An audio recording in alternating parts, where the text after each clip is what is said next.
Para fazer análise de como será essa corrida eleitoral, eu converso agora com a cientista política Ludmila Rosa.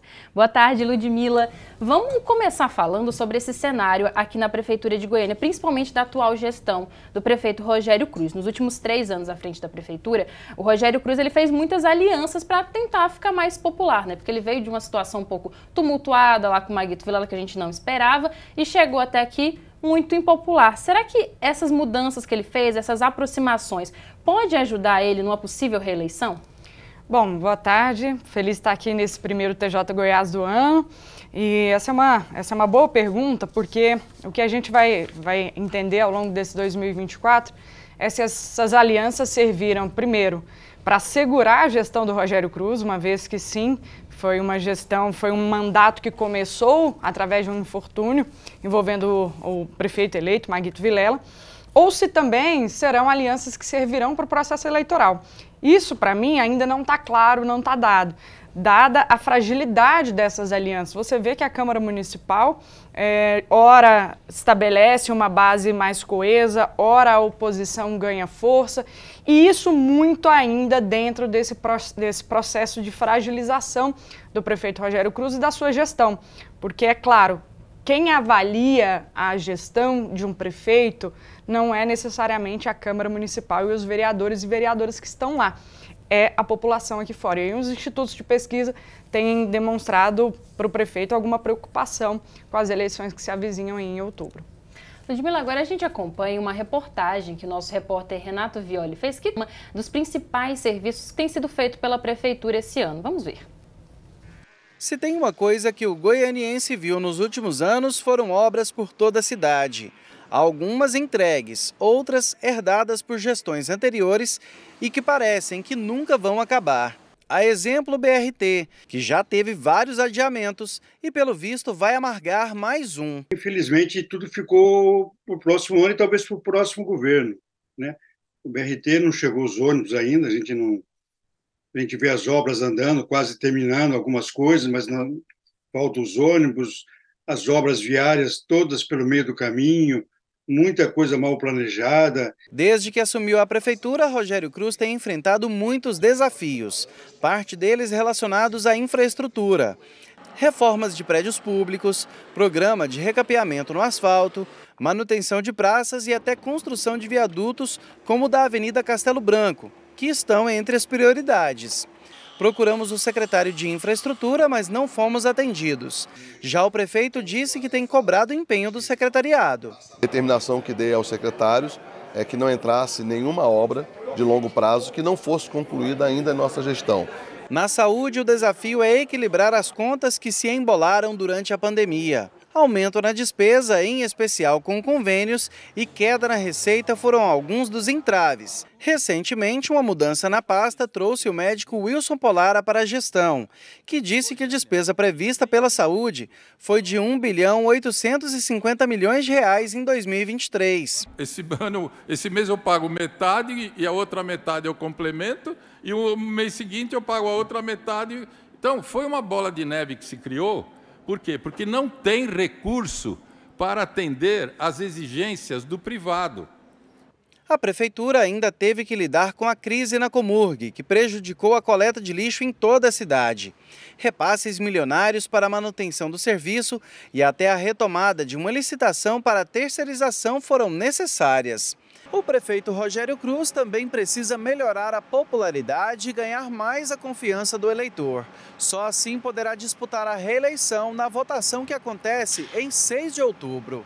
Na reta final da gestão, o gestor municipal tem feito investimentos nos mais diversos setores. Não afirmou que a prefeitura terminaria no vermelho, mas trabalhou para fechar 2023 com segurança. No entanto, fez um pedido de autorização junto à Câmara Municipal para um empréstimo de R$710 milhões. A tramitação do pedido de empréstimo, no entanto, foi suspensa pela Justiça no último dia 28 de dezembro de 2023. Nós sabemos que houve queda de arrecadação em todo o Brasil, né? As prefeituras estão aí correndo atrás do prejuízo. Mas, graças a Deus, nós mesmo com todas as obras que estamos empenhados, todos os investimentos que estamos fazendo em infraestrutura na cidade de Goiânia, estamos com capacidade. O empréstimo é mais uma garantia. Enfrentou resistência da oposição. Como é que faz um cheque em branco para a prefeitura? Então, nós fomos contra pelo mecanismo da forma como está sendo aprovado, nesse apagar das luzes do ano de 2023, sem discutir com a sociedade, sem vincular a lista de obras que está no anexo 2 e no anexo 3. Outro desafio a ser enfrentado pelo prefeito no ano eleitoral é a inclusão da população nas decisões da gestão, que vão desde o planejamento à execução de diversas tarefas que impactam na vida e na história dos goianienses, como a revitalização do centro da cidade. As mudanças que estão sendo colocadas, de uma obra que se arrasta há muito tempo, será que ela vai ser efetiva quando ela se concretizar ou ela já vai ter outros desafios que não foram pensados durante o seu processo de implantação? Então, acho que precisa de uma visão mais ampla, de fato, de uma relação entre os diversos elementos que compõem não só a paisagem da cidade, mas o seu próprio desenvolvimento. Ludmila, a gente viu que as obras é uma questão muito delicada para o prefeito Rogério Cruz, porque vem se acumulando, causa revolta, a praça cívica é um ponto muito sensível. Você acha que isso pode atrapalhar uma possível reeleição? Olha, essa também é uma pergunta interessante, porque aparentemente o que o prefeito, a atual gestão, apostou foi de dar continuidade a todas essas obras que herdou da anterior gestão e de produzir mais algumas que tivessem as impressões digitais diretamente deste prefeito. Eu acho que nesse amontoado as coisas saíram um pouquinho do controle da gestão. Porque, veja, para a gente também não levar a nossa conversa aqui para uma espécie de escrutinar a gestão do prefeito e continuar numa prosa de natureza mais política, mas me parece que faltou essa priorização daquilo que poderia ter sido dado continuidade.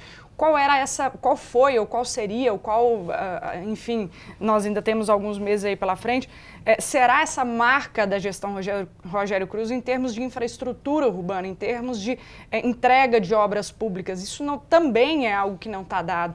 E aí veja que todas essas obras acontecendo ao mesmo tempo, isso gera uma dificuldade até no trânsito, A trafegabilidade do goianiense é muito ruim, isso a gente ouve muito de todas as pessoas. Então, esse desconforto, de maneira muito natural, isso repercute na baixa popularidade do prefeito e também na dificuldade que ele tem em ser bem avaliado junto aos munícipes aqui da nossa capital. Então, veja, aquilo que poderia ser algo positivo, não só para a cidade, mas também para a sua gestão, tenho percebido que talvez seja o grande calcanhar de Aquiles. Bom, temos muitas obras, como essas obras estão sendo tocadas, quais são as prioridades de cada uma, quais são os cronogramas para que a população tenha essas previsibilidade. Olha, essa obra começou hoje, ela acaba daqui 3, 4, 6 meses. Isso não existe no município. E essa sensação toda faz com que o prefeito, essa sensação toda de desconhecimento por parte da população, faz com que o prefeito também se sinta, de alguma forma, pouco apoiado. Essa é a impressão que a gente tem. Numa tentativa de melhorar a relação dele com a Câmara de Vereadores, ele fez várias mudanças, teve a entrada de Jovair Arantes, que é um político muito tradicional, teve mudanças também na secretaria, e uma última tentativa que aconteceu agora foi a entrada do marqueteiro político muito conhecido aqui em Goiânia, que é o Jorcelino Braga, que eles criaram um grupo de apoio político, que inclusive saiu, também não deu certo, porque segundo o Jorcelino, o Rogério Cruz não escuta o GAP. Isso também é reflexo de um político que está um pouco perdido? Olha só, falei aqui na nossa anterior questão que falta uma marca da gestão do Rogério Cruz. No entanto, preciso me retificar. Talvez a marca seja a excessiva mudança no secretariado do prefeito desde que começou.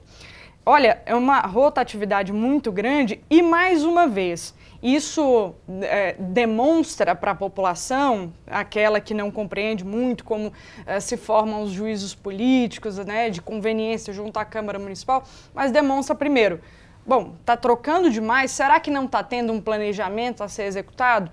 Ponto 2, do ponto de vista da gestão mesmo, todas as vezes que você sacrifica um secretário ou uma secretária, você danifica o projeto que esta pessoa está tendo na sua pasta. E aí começa tudo do zero, ou começa de um patamar talvez inferior. Não estou dizendo que a troca não seja uma saída. Geralmente, quando o sujeito não está prestando o serviço a contento, precisa se mudar. Mas são excessivas trocas. E aí a população, mais uma vez, fica olhando para essa gestão e sem muita referência. O que está acontecendo? O que está sendo dado continuidade? Como? Por quem? Se você for até um CAIS aqui no município e perguntar para a população se ela sabe quem é o secretário de saúde, certamente vai dizer que não, na grande maioria. Só estou fazendo uma aposta, levantando uma hipótese aqui. Então, são inferências que a gente faz e traz aqui como pontos muito negativos dessa liga da gestão Rogério Cruz com a cidade e com a população. E para além do nome do Rogério Cruz, a gente também tem outros candidatos que pretendem, que já são, que a gente está ouvindo aí algumas conversas de que podem vir como candidatos para Goiânia. Vamos dar uma olhadinha nos nomes aqui no telão que a gente tem: Rogério Cruz do Republicanos, Adriana Costa do PT, o Wanderlan Cardoso do PSD, o Gustavo Gayer do PL, o Bruno Peixoto do União Brasil, o Jânio Darro do Patriota, o Matheus Ribeiro do PSDB e a Ava Santiago também do PSDB. E eu já vou começar com a pergunta: esses nomes que são mais ligados a figuras importantes nacionalmente, como é a Adriana Costa e o Gustavo Gayer, né, que seria o Bolsonaro e o Lula. Você acha que essas figuras grandes nacionalmente vão influenciar aqui em Goiânia? Esses nomes podem ter algum apoio, alguma força por conta desse posicionamento? Olha, essa é uma aposta que não só alguns cientistas políticos, mas alguns institutos de pesquisa têm tido, de que a eleição para o ano que vem, 2024, de alguma maneira, ela vai reproduzir aquilo que chamam-se de polarização de 2022. Eu, particularmente, tenho várias implicações com o emprego dessa palavra, mas isso é para uma próxima entrevista. Particularmente, olhando para esse cenário e para as conjunturas locais, eu acho que a gente pode ter um arranjo aqui no município de candidaturas bem voltadas para a localidade, sabe? Com um olhar para discutir Goiânia efetivamente. Sabe por quê? Porque nós estamos saindo, e aí, sem adiantar, claro, o processo eleitoral, ou quem vai ganhar, isso aí é exercício de futurologia, mas nós estamos saindo de uma primeira gestão, Rogério Cruz, que tem deixado muito a desejar em pontos que a cidade experimenta. É o lixo na rua, é a obra que não termina, é o cais que não está funcionando. Então, veja, a atenção do goianiense, necessariamente, ou ela está, ou ela estará voltada para a cidade, para os interesses da cidade. Claro que eu estou falando aqui como uma pessoa que se entusiasma com a ideia de que no processo eleitoral municipal nós discutamos a cidade de Goiânia e não o cenário nacional. E talvez essa seja uma visão assim sugestionada da minha parte, mas essa é a impressão que eu tenho. As pessoas estão preocupadas com a cidade de Goiânia. Elas estão preocupadas porque a chuva que aconteceu agora em dezembro último de 2023 foram chuvas que também alagaram, que não foram bem escoadas porque a drenagem da cidade é ruim, foi problema com o lixo, problema da Comurg. Eu nunca vi a Comurg tão falada pelos goianienses, né, de maneira geral, como foi em 2023, 2022. Então, sucessivas crises de natureza muito material, muito concreta, muito objetiva da cidade de Goiânia. E acho que a gente vai discutir mais Goiânia e menos Brasil. E aí você pode pegar esse cenário, muita gente, né? E quando a gente olha também nas pesquisas, está tudo muito misturado também. Talvez a única coisa que se destaque mais nas pesquisas seja a rejeição que o Rogério Cruz tem. Eu acho que nunca se viu, e você pode retificar isso, acho que nunca se viu um prefeito que está governando ter tanta rejeição na população quando se fala em pesquisa eleitoral, é isso mesmo? E olha, você trouxe um ponto interessante quando você fala do grupo de apoio, agora me faltou o nome, o GAP. Uhum. O prefeito tinha ali à sua disposição um importante marqueteiro aqui, né, do universo político em Goiás e nacional. O prefeito, dentro deste grupo de apoio, de assessoramento ao prefeito, tem o presidente da Câmara, Romário Policarpo, ou seja, a Câmara Municipal representada nesse espaço para ajudar, para cooperar com esse deslanche da gestão do Rogério Cruz, e ainda assim o que saltou aos olhos, não só do goianiense, mas também de quem está no grupo, por exemplo, o Juscelino sai do GAP e diz, olha, o Rogério não cumpre o que a gente... Pode continuar, por gentileza. Desculpa, gente. É porque não, pode eu achei que eu tava... Você estava comentando sobre o que mesmo? Vai ter que cortar isso aí, né? Pode continuar, por favor.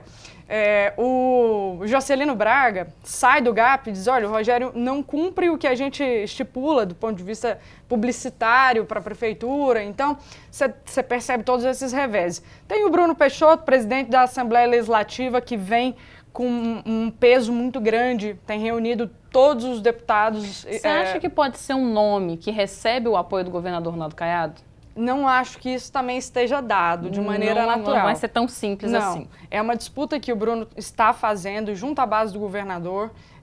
Ele precisa, né, de alguma forma, estabelecer esse vínculo, essa conexão eleitoral, essa condição de confiança com o governador para disputar a eleição para a capital, entendendo que a confiança do governador para ser presidente da Assembleia ele já tem.